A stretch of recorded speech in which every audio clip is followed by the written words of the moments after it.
Vamos a meditar ahora brevemente una lectura tomada del Santo Evangelio según San Marcos. Curación de un sordo y tartamudo. Gloria a ti, Señor. Jesús dejó el territorio de Tiro, pasó por Sidón y atravesó la Decápolis, y le presentaron un sordo que apenas podía hablar, y le pidieron que le impusiera las manos. Él, apartándolo de la gente a un lado, le metió los dedos en los oídos, y con la saliva le tocó la lengua, y mirando al cielo suspiró y le dijo: Efetá, que quiere decir ábrete. Y al momento se le abrieron los oídos, se le soltó la traba de la lengua y hablaba sin dificultad. Él les mandó que no lo dijeran a nadie, pero cuanto más se lo mandaba, con más insistencia lo proclamaban ellos. Y en el colmo del asombro decían: todo lo ha hecho bien, hace oír a los sordos y hablar a los mudos. Palabra del Señor. Gloria a ti, Señor Jesús. En este pasaje del Evangelio vemos cómo Jesús trata a este pobre enfermo con unos cuidados especiales. Lo lleva aparte y habla con autoridad, como demostrando que Él tiene toda la salud que una persona puede necesitar.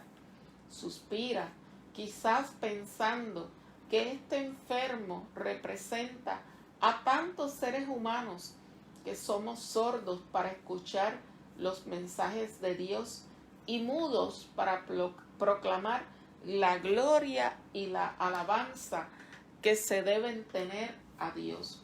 Todo honor y toda gloria. Podemos imaginarnos, ¿verdad?, las dificultades que tendría este pobre hombre para poder comunicarse con otras personas, los peligros a los que estaría expuesto al no poder escuchar, la desesperación que esta condición de salud le producía cuando estuviera en medio de la gente y no supiera lo que estaba ocurriendo. ¿Cómo interpretaría cualquier cosa que estuviera ocurriendo a su alrededor? En muchos casos hemos podido comprobar cómo toda esta situación frecuentemente sienten las personas sordomudas. Los lleva a vivir una vida de desconfianza y tienden a ser personas que se aíslan, que son solitarias. Y Jesús conocía muy bien las necesidades tanto físicas como las espirituales del sordomudo. Sabía que este hombre no podía escuchar, tampoco podía hablar correctamente y por lo tanto se iba a sentir muy incómodo al ser el centro de atención en medio de toda esta gente. Y Jesús, con mucha delicadeza, decide sacarlo aparte, lo suficiente como para tratarlo a él en privado. En todo esto el Señor manifiesta ese detalle, esa sensibilidad que le caracteriza, evitando que este hombre se sintiera avergonzado o humillado. Al mismo tiempo, cuando lo separa de las otras personas, él estaba destacando que su salvación es algo personal, es algo íntimo, es esa relación que nosotros tenemos con el Señor. Y este milagro ocurre en la Decápolis. Y Decápolis es 10 ciudades. Esta región estaba formada por varias ciudades al otro lado del río Jordán y la población de estas ciudades era mayormente pagana. Y como este sordomudo no podía hablar por sí mismo, las personas que lo acompañaban se acercaron a Jesús y le pidieron que le impusiera las manos. Y aquí vemos una oración de intercesión. Se ve que tenían gran fe en el poder que tenía Jesús para curar las enfermedades.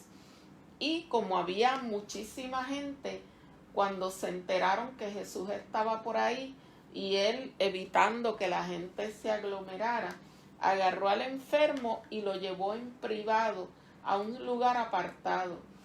Y únicamente lo siguieron los apóstoles y las personas que estaban con el sordomudo.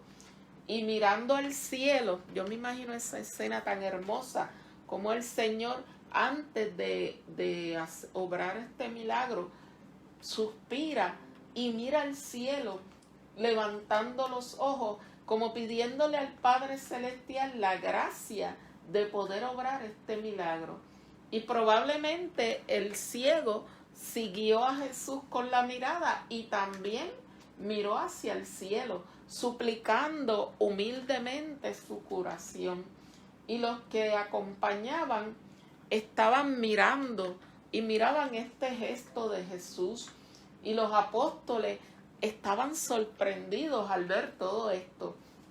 Estos detalles son sumamente significativos. Primero, porque el Señor Jesús eleva su mirada al cielo para pedirle al Padre la ayuda, la autorización para que el sordomudo que había de venir a pedir ayuda, que actuara en unión con él y poder devolverle, que él pudiera hablar, que él pudiera escuchar. Y segundo, ese gemido del Señor, como que ese dolor tan profundo que su alma sentía al ver y hacer suyo ese sufrimiento que los hombres llevan sobre sí a causa del pecado, del silencio, de no hacernos sordos a la palabra del Señor. Efetá. Y yo me imagino, ¿verdad?, que en ese momento nosotros lo decimos así, pero que el Señor tiene que haber dicho esas palabras con esa fuerza, con esa voz de ábrete, o sea, ya está bueno, tienes que reaccionar. Y al momento se le abrieron los oídos y se le soltó la lengua y hablaba sin dificultad. Es natural que las primeras palabras de este hombre hayan sido para darle gracias a Dios por este inmenso regalo.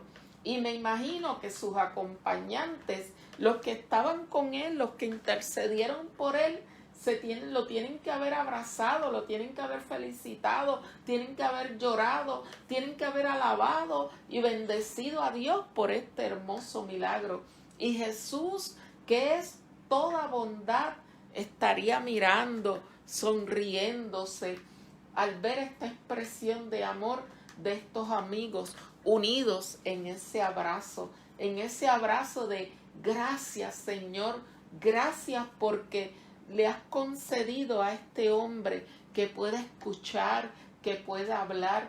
Pero hay algo aquí, y es que Jesús les dijo, quédense callados, no se lo digan a nadie, porque él no quería ningún tipo de publicidad. Pero ¿quién iba a ser capaz de cumplir ese mandamiento? Lo que todos habían presenciado era demasiado hermoso, demasiado impresionante como para quedarse callados y no contarlo a todas las personas que se encontraban en el camino. Pero nuestra naturaleza, la naturaleza del hombre, somos muy peculiares. El mandato de que no digamos es como si te dijeran dilo. Entonces provoca que la gente comience a hacer todo lo opuesto a lo que el Señor le había dicho. Es esa naturaleza que cuando nos dicen, mira, no lo diga, es como que algo, ay Dios mío, Señor, ¿cómo me voy a quedar callada? Y entonces como que estamos en ese patinaje, para adelante y para atrás, ¿lo digo o no lo digo? ¿Se lo digo o no se lo digo? Y cuando podemos entender que debió haber sido muy difícil callar algo tan grande y hermoso, como quiera la desobediencia nunca se puede justificar. Nosotros somos probados en obediencia y tenemos que entender que cuando el Señor nos dice que debemos guardar sigilo, silencio, aunque nos cueste, debemos hacerlo. Yo tengo una persona que aprecio mucho y es nuestro presidente diocesano, Arnaldo Rodríguez. Y gracias al Señor, pues nosotros hemos hecho un equipo en la casa de retiro. Pero hay ocasiones en las cuales él me ha dicho: Debbie, esto que te voy a decir no lo puedes compartir. Y así ha de ser. No podemos fallar en lo fácil. Y hemos aprendido a través de los años, mi santa comadre, hemos tenido esa comunicación, esa confianza, y solamente se logra a través de la práctica. Y nosotros, sin embargo, a pasar de haber sido mandados por el Señor a predicar el Evangelio por todo el mundo y a contar lo que Él ha hecho en nuestras vidas, muchas veces callamos cuando deberíamos hablar. Por el contrario, cuando el Señor nos manda que hablemos, nos quedamos callados. Y cuando nos manda que guardemos silencio, es cuando más hablamos. En la misión y ministerio iba mucho más allá de hacer milagros, porque el Señor aquí lo que buscaba era la fe de las personas a través de su persona, a través de su palabra. Y yo me imagino, ¿verdad? Si yo me encuentro con mis amigas que estamos extrañándolas, que hace tiempo que no nos vamos por ahí, nos tomamos un café o simplemente a dialogar un poquito, nos vamos por ahí y les digo: yo les voy a contar esto, pero no se lo digas a nadie. Ay, mi madre. Y le digo lo mismo a mi esposo, a mis hijos, y ellos a su vez hacen lo mismo. Y cuando nosotros nos venimos a percatar, ya se ha regado la noticia. Tenemos que aprender que cuando el Señor nos manda a guardar silencio, tenemos que guardar silencio. Y en el colmo del asombro, estas personas que presenciaron este milagro decían: todo lo ha hecho bien, hace oír a los sordos y hablar a los mudos. Esta frase es hermosa, nos llena de emoción y que todos deberíamos repetir una y otra vez. El Señor todo lo ha hecho bien. Es maravilloso todas las bendiciones que nosotros recibimos a través de nuestra vida cuando le decimos que sí al Señor. Cuando todo lo que hacemos ponemos al Señor primero, como centro de nuestras vidas, de nuestro hogar. Bendito seas por siempre, Señor. Ya desde el Antiguo Testamento, el profeta Isaías nos dice palabras de mucha esperanza. Y esto lo vemos en el capítulo 35, versículos 4 al 7. Decid a los cobardes: sed fuertes, no temáis, mirad a vuestro Dios que trae la retribución. Él viene en persona y os salvará.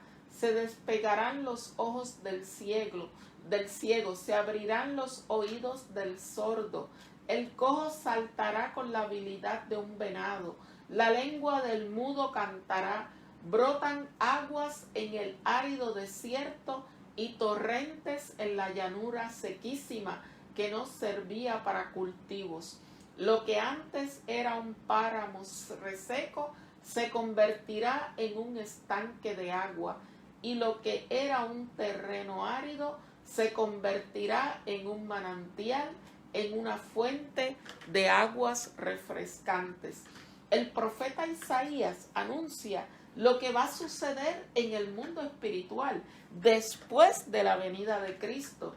Es Dios en persona que viene a salvarnos. No envía a otros, sino que Dios mismo se hace hombre y llega en persona a traernos la salvación. El Verbo se hace carne. Toda vez que Jesús realiza un milagro, se cumple lo que anunció el profeta. Los ciegos ven, los sordos oyen, los mudos hablan, cura a los paralíticos, y las almas que antes eran secas se convierten en fuentes de agua viva, lo que los lleva a la vida eterna. Hagamos